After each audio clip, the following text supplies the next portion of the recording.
Welcome, everybody.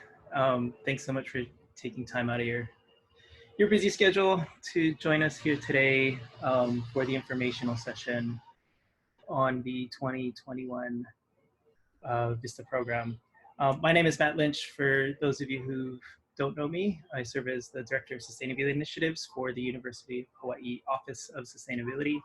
We are a system office, and we exist to support, complement, and enhance the many great sustainability initiatives that are underway at your campus. And the purpose of today's session is going to be to share lessons learned from the 2019-2020 pilot VISTA program, as well as deliver key information to you that you will need to know about participation in the 2021 VISTA program. I'll introduce our team in just a moment, but before I do, I'd like to begin by respectfully offering a land acknowledgement. And of course, wherever you are today, although we're appearing in this cyberspace talking head format, we each of us still exist in place, not just in cyberspace. So please, let's just all take a deep breath together and maybe look out a window and just sense your connection to where you are. And as we do that, I want to recognize Hawaii as an indigenous place and ask us all to honor all Native Hawaiians who are the ancestral descendants of these Aina, who have lived, loved, played, laughed, cried, and cared for the places of Hawaii for generations upon generations. Today, I am speaking to you from my home in Kaimuki, which is in the mo'o of Kalahu, in the ahupua'a of Kapahulu, in the moku of Kona on the mokupuni of Oahu, in the Pai'aina of Hawaii. And I recognize that generations of Native Hawaiians and their indigenous ancestral knowledge systems have shaped Hawaii in ways that are so far beyond quote unquote sustainable that they allow us to enjoy these gifts today. And for this, I'm grateful. And as a settler ally, I seek to support the indigenous peoples of Hawaii to protect their lands and to protect their communities. And I'm committed to dedicating time and resources to working in solidarity. So let me now take a moment to introduce our team. I've introduced myself. Many of you know Krista Heiser. There she is, moving her hands up, who will be moderating the chat discussion. Krista, in addition to being full-time faculty, fully tenured faculty at Kapiolani Community College, she has served as the director for the Center for Sustainability Across Curriculum with the UH System Office for the past 3, I think going on 4 years now. She's really played a key role in coordinating the emerging system-wide sustainability academic subject certificate that is now available to first-year students at many of your campuses. And again, she'll be moderating the chat. Shawnee Fowler is our office manager and logistics coordinator. Many of you may have already interacted with her. She is the reason why we were able to get anything done. She navigates the bureaucracy and our processes so that we can focus our energies on doing the frontline work to support you. And our newest team member is Navin Tagore Irwin. Thanks, Navin. Navin has been with our office for some time now. He was a student employee doing a waste fellowship as an undergraduate in the NREM program at Manoa. And then from there, he was a part of the pilot VISTA cohort and served, completed his year of service at Windward Community College, doing really incredible things out there, which we'll share later on. And we were able to create a full-time position for Navin to manage this system-wide VISTA program in spite of the hiring freeze, because there was a recognition of how this investment would give us all capacity to do more in an environment of declining resources. So we're really grateful and excited to have Navin on board. So we're going to hear from Navin quite a bit today. So why are we doing this? You know, COVID-19 really highlights so many things, the least of which, or the least of which is not, the most of which, gosh, it's a weird double negative. The thing that it highlights perhaps most is the pressing needs to center our efforts in and around equity and sustainability.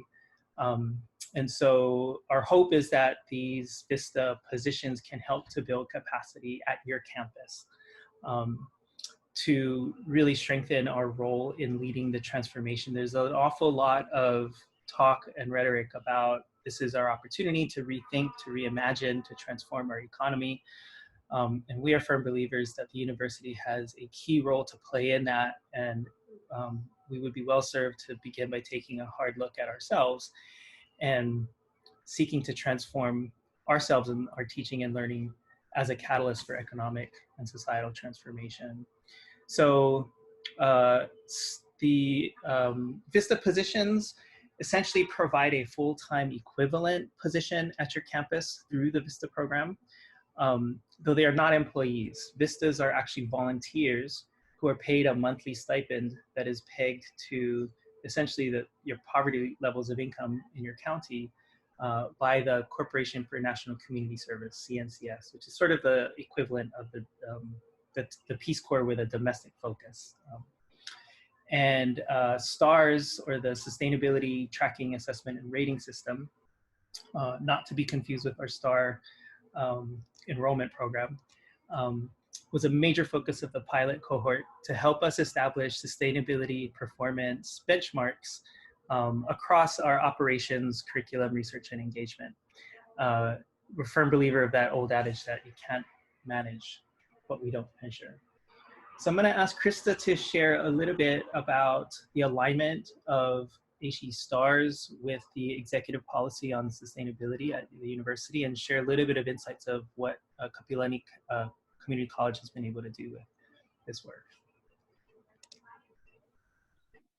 Thanks, Matt. I have a long relationship with STARS. In fact, I did STARS training in about 2008, and I thought we would, jump into the STARS tracking and rating system. Some of the reasons for doing it: STARS is a voluntary self-assessment that is externally validated by ASHE, and it gives you a bronze, silver, or platinum rating. This is how your college gets on lists like Princeton Green Schools, and there's a lot of research that shows that this is something students are looking for, is a campus's sustainability rating. So that's one reason to do it. We also developed the executive policy for sustainability with tons of input across the system, and the executive policy is aligned to the categories of STARS, which are operations, academic, campus engagement, and community engagement. To our executive policy, we also added a cultural connection to infuse that into every aspect of sustainability. And right now we're updating Executive Policy 4.202, and we want to add something about governance and decision-making for sustainability. So that's another reason that we're doing STARS, is that it helps us to track the data for the executive policy. And the other thing that I want to emphasize is that STARS is meant to make our lives easier by streamlining what we collect and making that consistent. So last year, our VISTAs did an amazing job finally starting a STARS report from scratch. And we found so many just pukas of information that's not available, or it's hidden, or we've never collected it at all. So this is meant to streamline our data collection. So at Kapiolani, for example, we also have written some of this language into strategic planning. So that's another way that data can feed your campus strategic plan, can also feed your campus sustainability and climate action plan, if you have one. And by making all this data coming out of a STARS report, we can also just, again, make things easier. So like the sustainability focus designation, that is an ASHE STARS measure. So if your campus has that S-Focus certificate, it made it really easy to complete your points for the academic section of STARS. So that's all that I'm going to say about that, that's all I wanted to emphasize, is that it's a big effort to get the STARS report finished, but every year it should get easier. Last year we did a dry run and we didn't actually submit it for that external validation. But mostly what we discovered is a lot of pukas in collecting the data. So this year, the VISTA will spend more time on campus activity and a little less time on STARS, thanks to all the legwork that was done by last year's VISTAs. And I know Matt and Navin are going to say more about that. So thanks. Yeah, thanks so much, Krista. So we're going to deliver some of the sort of recap in a moment, but before we do, Navin, can you walk us through just an overview of the VISTA program? What is the VISTA program? So VISTA is it's pretty cool. It's a program from the Corporation for National Community Service, or CNCS. Americorps VISTA is it's designed to fight poverty across the United States. And just a little bit more, so VISTA members, they're, as Matt was saying, they're full-time volunteers, and they're paid a stipend by CNCS. So the goal of VISTA throughout their service term, which is 1 year long, is to make sure their work, the impact of their work, survives long past their terms. They're there to build capacity to advance the goals of their host organization. So in our case, it would be to advance the goals of sustainability across UH. Perfect. Thanks so much, Navin. So what's different between last year or pilot year and the coming year? One of the key differences is that we will no longer be working through Kupu as the intermediary. Our office is now the intermediary. I'm just noting Denise Pearson was a VISTA herself in 1997. Oh, there you go. Yeah, Chris is sharing some of her origin story. So key takeaway, VISTAs go on to do amazing things. And as I was saying earlier, our office is now functioning as the intermediary. So we will be liaising directly with CNCS. And part of that relationship means that we will be responsible for reporting out, tracking and reporting out the performance measures and progress measures and indicators for the program. CNCS kind of consider this to be like a 3-year initiative. And the reason why they think of it in this way is because the focus should be on building capacity rather than direct service. So assigning your VISTA to do clerical work and filing and whatnot would be considered direct service and would not be appropriate for this type of position. What would be appropriate is allocating their time to do things like grant writing and development, things that will build lasting capacity that you did not have prior to the VISTA coming in to provide that extra capacity or bandwidth to do so. As Chris had mentioned, in the pilot year, it was a 50-50 time split, half was STARS. Because the foundation has been built, we're able to allocate the majority of the timeshare to your campus. Now, that said, because we are now the intermediary and are having to report and be directly accountable to CNCS, they have issued some really clear or strong directives to us as to what they deem would be appropriate use towards poverty alleviation. So they're really excited in our application about the language around green workforce development, and I'm realizing I'm just skipping ahead in our agenda. So I'm going to come back to that and turn it back over to Navin. All right, so just to provide some more context with what Matt was saying. So since we are working directly with CNCS, we do have a lot more accountability to them and their programming priorities, which is poverty relief, right? So working with CNCS and coordinating through our application, we decided that the target populations would be low-income youth and Native Hawaiian and Pacific Islander populations through the UH system and the surrounding communities. So there's definitely a need at UH about more than 28% of our student body receives Pell Grants, and 31% of Native Hawaiian and Pacific Islander students receive Pell Grants. So with that in mind, CNCS wanted us to focus our scope to focus on green workforce pathways and food security. So we'll get into that now. Nice, great. Thanks for smoothing over my awkward transition there. So let's talk about green workforce pathways. Essentially, look, academic pathways are considered workforce pathways. So anything that these VISTAs are doing to support the development or the strengthening of those sustainability focused courses of that first year academic subject certificate, anything that they're doing to strengthen service learning, student clubs, community engagement, civic engagement.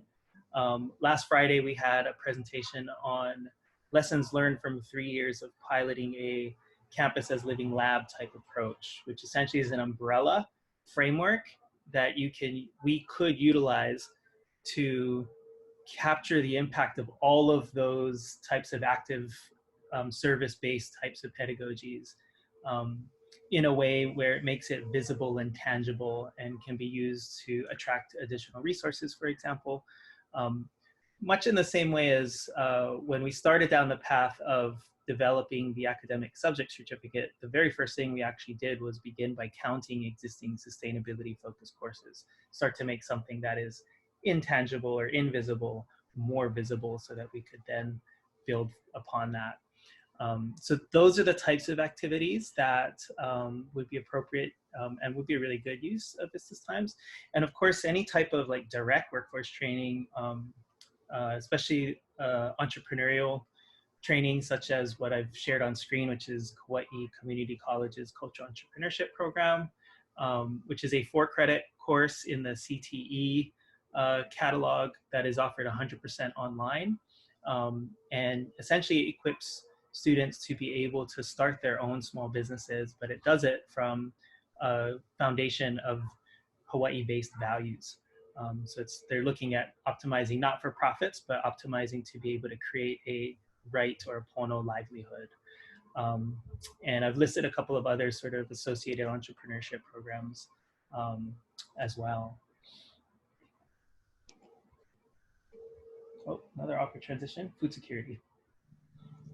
Right, so yeah, CNCS recognizes that food security or food insecurity is a huge problem across the United States college campuses. UH is no exception. Around 40% of our student body experience some level of food insecurity during their college experience. As a recent graduate, I can definitely attest to that. I don't know anyone who hadn't struggled with some food insecurity in their 4 or 5 years.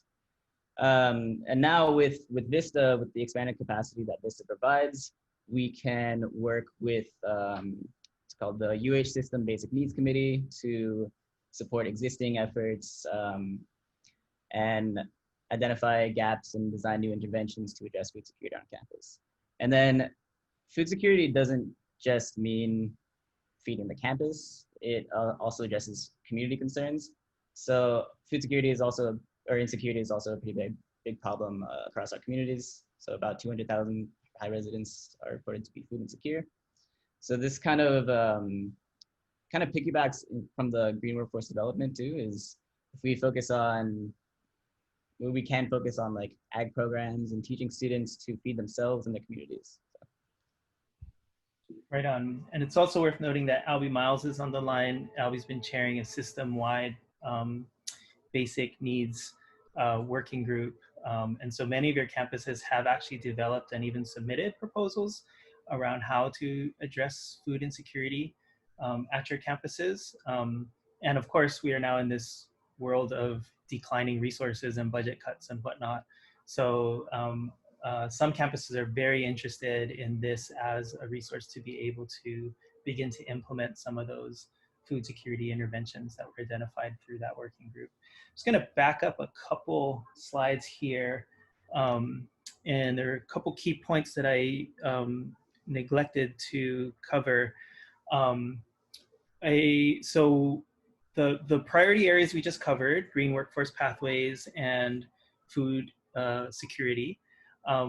after today's session, we will be reaching out to each campus to work with you all to develop sort of a framework for a working plan for 2021.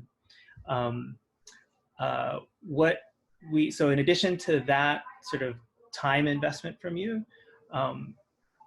we could really use some support from your campus communicators for when we begin to start recruiting and getting the word out. We're not quite in a position to do that yet. That's not for another month or so, but I just want to flag here as a heads up, especially we have folks here that whose comms officer in their direct chain of command, being just a note from the chancellor's office, encourage or directing them to work with our office to help get some communications out for recruitment for this program would be really, really good. And we, as part of the program budget, we are able to provide a discretionary pool of funds for each campus to tap into. It's not much, it's $1,000, but it's not nothing. And that can be utilized for programmatic support for whatever initiatives are at your campus. So good to know, just some FYI, I guess. Okay, let's get back to the next component. So we're gonna do, for those of you who this is sort of new information to, we're gonna do a brief recap. And Navin's gonna do a sort of quick run through of bright spots per campus. These are like the other 50% of the first cohort of VISTA's time that was dedicated to on-campus projects. Navin's going to do a flyby of the types of things that they were able to do at the campuses. And that way you'll get a feel for the breadth of what might be possible and what has been done.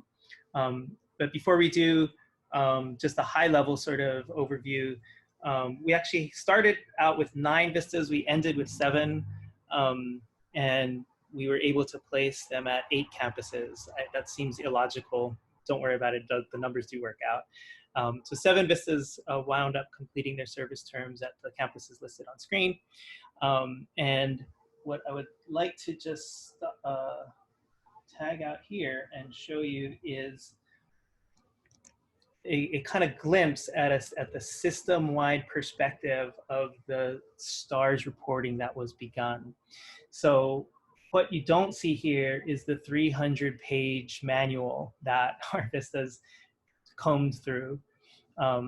Each of these credits correspond to certain focus areas. So this is academics, this is engagement, this is operations, a lot of operational data, planning, and so on and so forth.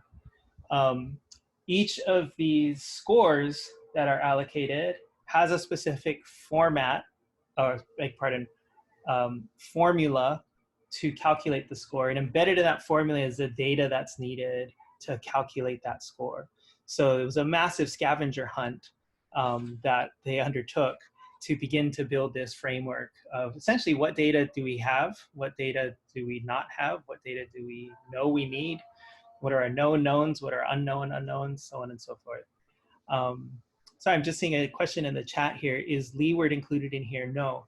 Leeward and Honolulu Community College were unable to participate in the first year cohort.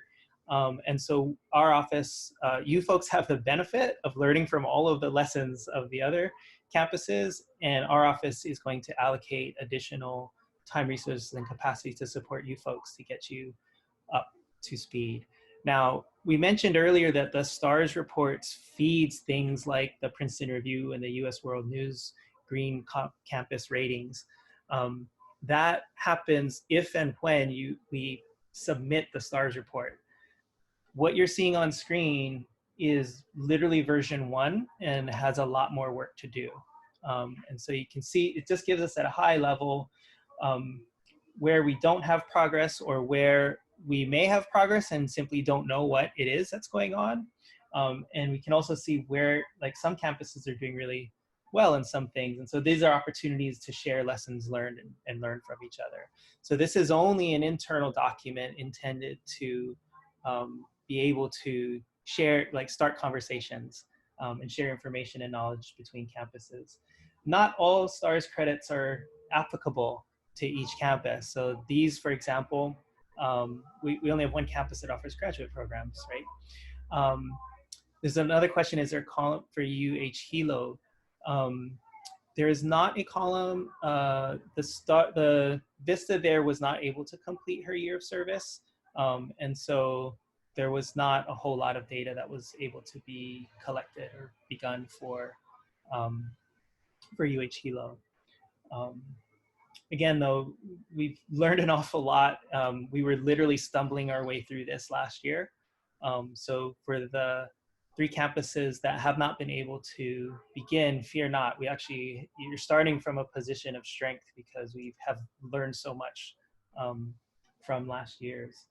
So this is a work in progress. We had always conceived of the STARS Sustainability Performance Benchmarking Initiative as a 3-year project. The first year just to get our bearings. The second year to be able to start to investigate these more and flesh these out with a little more rigor and confidence, so that we could position ourselves in the 3rd year to be thinking about whether or not we want to submit a STARS report and or how we might like to do that. For example, do we want to attempt to report in as a system, which would be a first? So lots of food for thought there. And again, just a sort of high level overview of one of the main, like what 50% of the first cohort of this time was spent on. So that's the high level piece and the system-wide perspective on STARS. I'm going to turn it over to Navin to lead us through this campus by campus flyby now. All right, so when we weren't doing STARS, we were doing a bunch of other pretty great stuff. So starting with Hawaii Community College, we had Charlotte. Charlotte revamped the sustainability website at HCC, added a bunch of links, articles, and then really also just revived the sustainability club there and coordinated cleanups, educational events, outreach, and planned a waste audit, which couldn't happen due to COVID. And then also worked with, I forgot the committee name, but the Earth Day committee for the La Honua kind of Earth Day festival to incorporate a context that was more relevant to college students. And obviously that didn't happen either, but when that didn't happen, Charlotte took the reins of the virtual Earth Week. And we learned a lot about how to best engage online. So it's been really, really helpful. Moving on to Kapiolani Community College, we had Maria. Maria got started on the Citizen Forester program at KCC. So Citizen Forester is a program from the Smart Tree Specific office. And it's a tree mapping inventory. So she set up a KCC team with faculty, students, and staff, and they mapped the trees. So really cool thing that happened with that is if you're a student doing tree inventory, not only did you get to learn how to actually take inventory of trees, but you got to count your hours towards service learning. And then her work with the trees got her started into the Tree Campus USA. And now KCC joins Windward Community College and UH Manoa as a tree campus. And part of doing that, she had to create a draft tree care plan, which is basically a landscape plan, which will be used for years to come. UH Manoa, we had Hannah. Hannah's awesome. Hannah piloted the EcoReps program through the residence halls, which was kind of like a sustainability living program. And they hosted outreach events, educational things, and even got to host like speakers. So she also took the reins of the reusable mug program, the ugly mug program, and coordinated with Simply To Go Cafe to create a $1.50 coffee discount for students and staff who bring their ugly mugs. Going on. So UH West Oahu, we had Ireland. Ireland spent a lot of time in the garden at UH West Oahu and worked to create a plant database. And it provides species information and can be used as a really good education tool for faculty for like botany or other natural science. She also started the garden social media account, which is still in use today and helps with outreach and volunteer events. UH Maui College, we had Kelsey. Kelsey helped provide critical capacity to actually support the OLC conference, which was like an online learning tool conference, and showcased some indigenous learning tools as well, which is pretty cool. She also worked on a database for the campus garden and provided species information as well as information for La'o and can be used for the years to come for education. When we were at community college, we redesigned and created an outreach campaign for the academic subject certificate in sustainability. After one semester of doing this, we saw interest and enrollment increased by 10 times, which was huge. And then we started a waste reduction effort, did WCC's first waste audit, started composting all of the food waste from the cafe, and started a paper and cardboard recycling program. We also had the sustainability series, which is a year-long event series with field trips and speakers and community events like that. At Hawaii Community College, James got funding for the Halau Ola Honua project, which was a grant that funded 2 paid positions to research the biodegradability of bioplastics. It's really, really cool. He also administered the Green Campus Survey, which really got a vibe for how students feel about sustainability issues on campus, and helped facilitate the Environmental Film Festival through Earth Month, which hosted like more than 15 movies that otherwise wouldn't have been free. That's cool. That's Nice. That's a great job, Navin. It's yeah, your flyby of the many different initiatives gives you a sense of the kinds of things that we can do.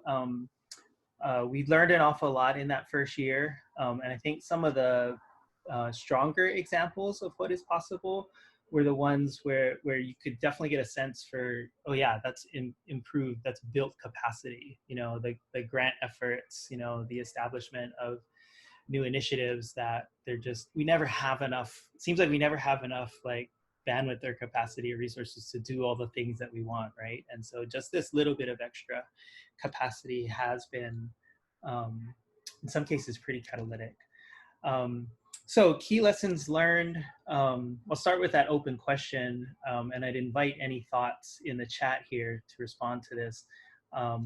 I didn't call it out when I shared the screen of the heat map earlier, but you might have noticed as I scrolled down through the operations section, there's all of this blank cells.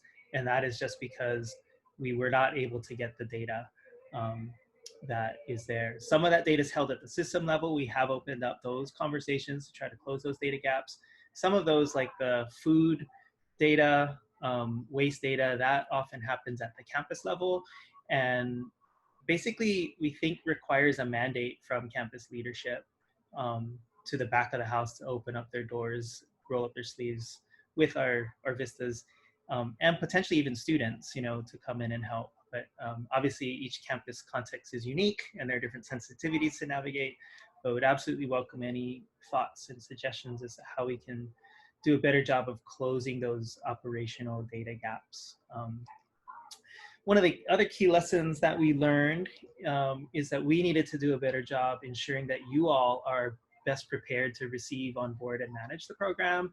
Hence this session and the follow-up sessions, and also the sort of lead up time to before the VISTA is actually on campus. So we'll be looking to work with your campus site supervisors and their teams to be able to develop the work plans for the 2021 year, and also to account for what happens over summer, especially at the community college. Is a really visceral drop in energy and personnel on campus, and especially if you have, you know, a 9-month faculty member that's acting as a site supervisor, what happens in the summer months? We're currently thinking that the summer months would be a great time to actually focus on the STARS reporting, and especially the operational data gaps, because our operations folks are still there. They still have to show up and turn on the lights. And so that gives us a little bit of extra time too, as well, to work up towards that. The whole idea of working with your campuses over the fall to prep for onboarding in January, February at the latest, is that we want to be able to set things up so that these VISTAs can come in and really hit the ground running.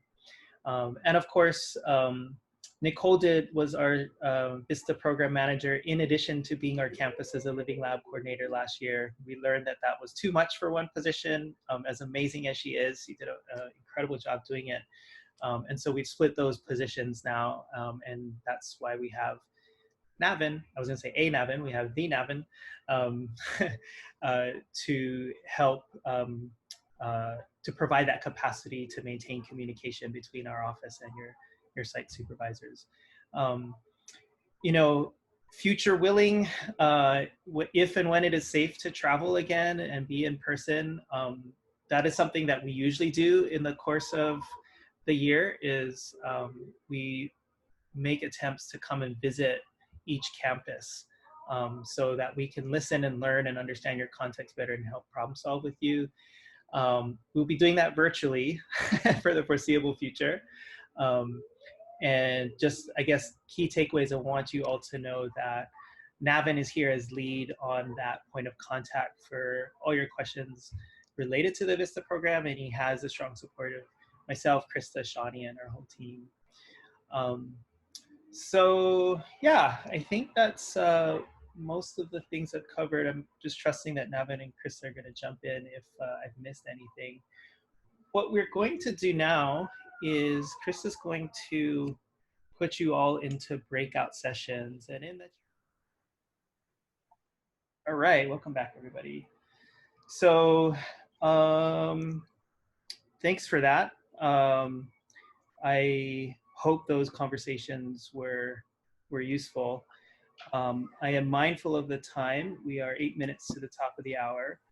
So what I am thinking is we will shift to the next steps together, and then we can close the informational sort of portion by 1 o'clock, and then we'll be on the line for as long as needed for some informal Q&A. Next steps. Immediate next step is to begin thinking about recruitment. So what is an ideal candidate? We had most of the vistas that we had in the pilot year were not from Hawaii. We had a couple, well, we had Navin, who is not from Hawaii, but has been here long enough to have sweat and bled in the dirt here, and so is a part of the land. And we had Kelsey on Maui, who is from here, Kamehameha School grad. And so what we would really like to do is to be able to onboard people from our communities, from the communities that we serve. So this would be a great position for, say, a recent college graduate. You know, the job market right now is really soft. So they are not a living wage by any stretch of the imagination, but it is at least a stipend. And if you have your support network of family here, then it makes that a lot, you just have the support network to be able to, it's a very different experience if you're coming in without that network. And the thing about being able to either bring folks home who are on the continent, bring folks back to Hawaii through this position, is that, you know, over the long term, as we continue this program, we are building capacity with people who are invested in Hawaii to have an experience of working as catalysts towards institutional transformation, which is something we need across the board. And so just imagine if 10 years from now, we were able to have a cohort of VISTAs each year that is supporting you to build capacity for supporting sustainability initiatives at your campus. And we're doing this as a system, not only the impact that we could have on our campuses and in our university, but in our communities, because then these VISTAs go on after a rich year of service, working with campus leadership, working with the sustainability committees, working with the Office of Sustainability to really build that skill set. Because the stipends are so dismal, they're literally tied to poverty levels, we are really taking upon ourselves to provide significant value in other ways.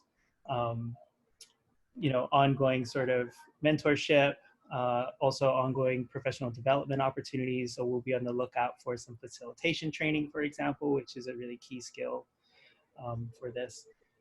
Thanks, John. Thanks for joining us. So key takeaway, start to think about recruitment now. And next month, Navin, why don't you walk us through what to expect next month? Okay, so next month, first things first, we're going to complete the CNCS side of things, which is submitting the final application. But just for some reassurance here, from their office, anyone who's made it to this point has gotten funding. So it's kind of a formality there, and just to click that last little submit. And then, yeah, so we're gonna follow up with all of you to have a follow-up meeting to discuss recruitment strategy and site supervisor stuff. So hopefully next meeting we can finalize our site supervisor roles and go over the responsibilities and yeah. And then what else? Sorry, that was on my side, the audio. No, did you also cover the finalizing the final application to CNCS? Yeah. Great. Okay, then it's back over to me. So November, we will start developing work plans with your campuses in October. And then in November, we're really going to be wanting to move towards kind of finalizing them as best as we can before we know who the actual candidate is. November is also when we'll be able to begin the public announcement and the public recruitment. We cannot make the public announcement until we have the final approval from CNCS, which we do not technically have.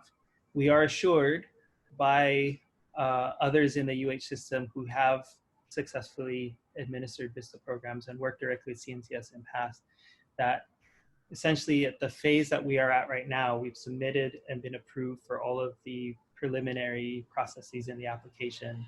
Our understanding is that it's essentially a formality to complete that process with CNCS. So once we have the final approval from CNCS, then we'll move towards an announcement, and would love to work with each of your campus communications office to have a news story done specific to your campus, as well as one that sort of covers the whole scope.